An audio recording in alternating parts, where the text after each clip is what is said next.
So I've got a minute away from letting folks in, or less. Chanel, would you do me a very quick favor? Resend me that. I have so many emails here and I've put them to different folders. Would you send me just the running order once more? I know it's here at all, but just if you can send it. Thank you very much. One thing we should do, Stan, before we go live, anybody who's presenting, just make sure their audio is working now.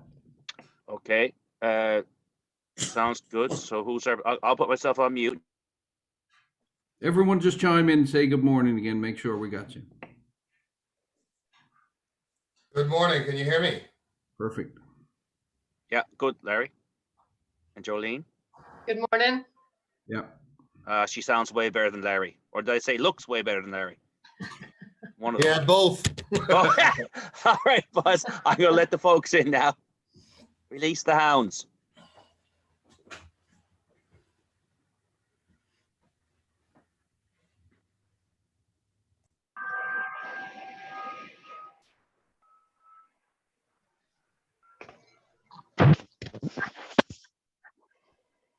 Hi. Good morning, everyone. Morning. Morning, John. Good morning. Morning. It is a good morning.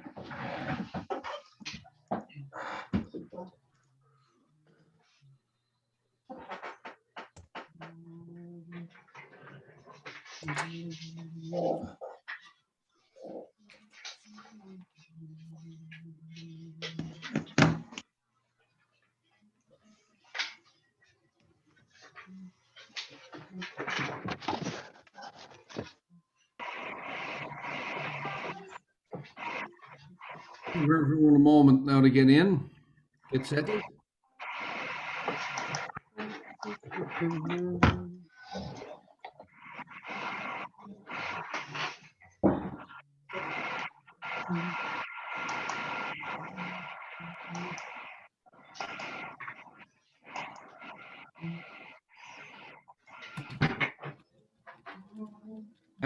Stan, Yes, sir. you'll let me know when everybody's in, but We've a couple people coming and going, but I think we're pretty darn close, Craig. I'd say give another minute. Everyone that I've got is in. okay.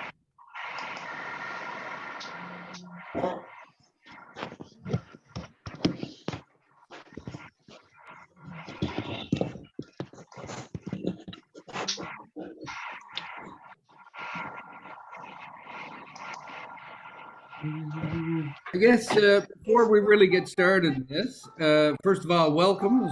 It's great to see as many of you as I can on my limited window, but pretty excited for what's going on here today. I think everybody is fairly comfortable with Zoom. I would remind everyone now, though, that you are on camera and you are live. And also your microphones may be open. So perhaps if everybody could mute their microphone until such a time as they are to speak, that will cut down on some of the noise. Also, we will be recording this and it will be for distribution, or that's the plan for those who couldn't be here. But we will have the ability to edit certain parts. So we want to make this a learning opportunity and share it where we can, certainly not to embarrass anyone. So if there's no questions, Stan, you have the ability to mute Ed. Maybe it just happened. I think yep. Okay. Well, let's get underway. Good morning, everyone, and welcome to the LAURENTIC Forum, the tourism sessions. To me, that sounds like an album, but anyway.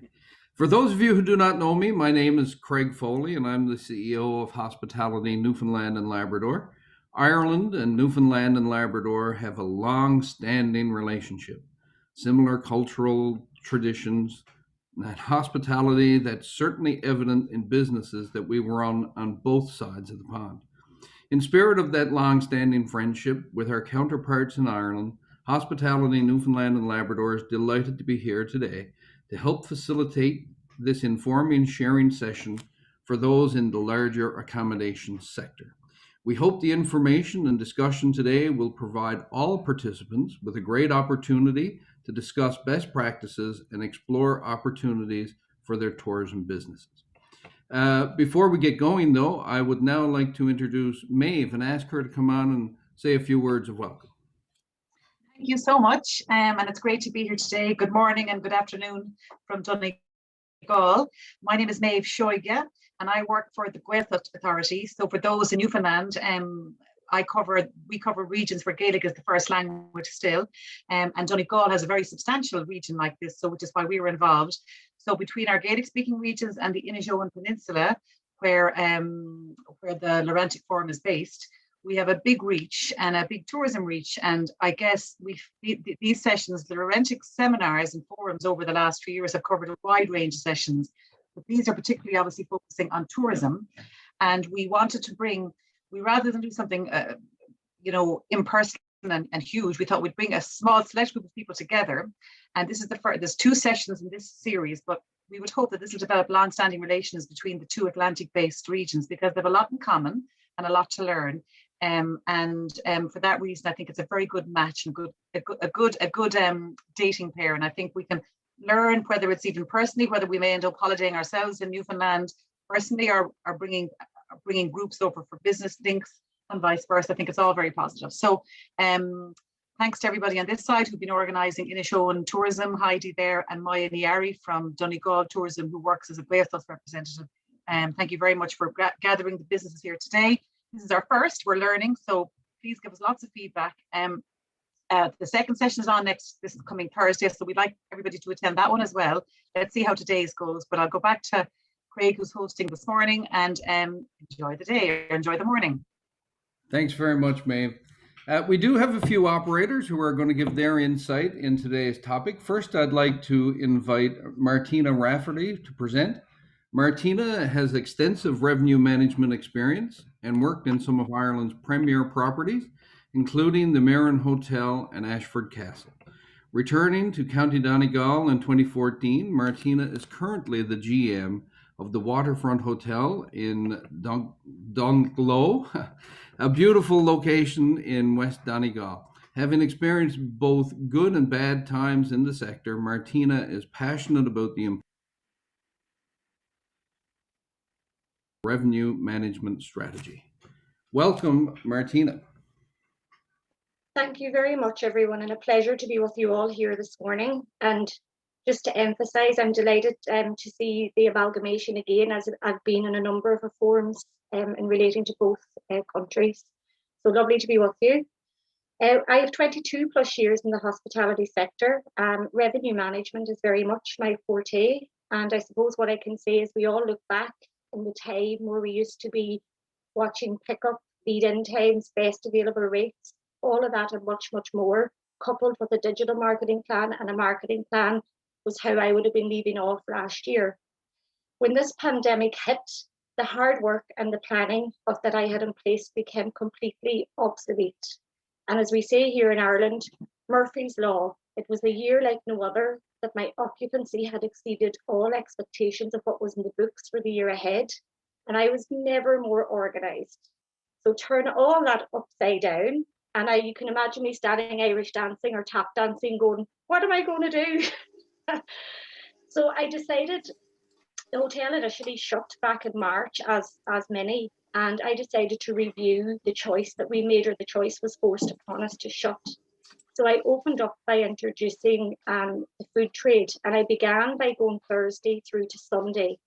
Now again, trial and error, my Thursday takeaway never overly took off. So I'd done away with my Thursday and then changed to focus on Friday through to Sunday. And over time, we created a rapport and a demand for takeaway food, which was never really something that we'd done. In addition to that, I began to approach my marketing plan that, as I say, that turned upside down. And my marketing plan, I revised, and I started to focus on real-time marketing. So I went through my Google Analytics and searched in demand, and I could see that there was many people trying to come into Dublin and search the Dunlow area for accommodation. And it turned out there was massive work going on, COVID related, with scientists and people from different laboratories. So I started to tap into this market, knowing that this was the only option in a pandemic. And would you believe, I'm delighted to sit here today and tell you that I reopened my property and I have grown my January revenue by over 50% on the previous year. So that was quite a phenomenal achievement for us in relation to the situation we were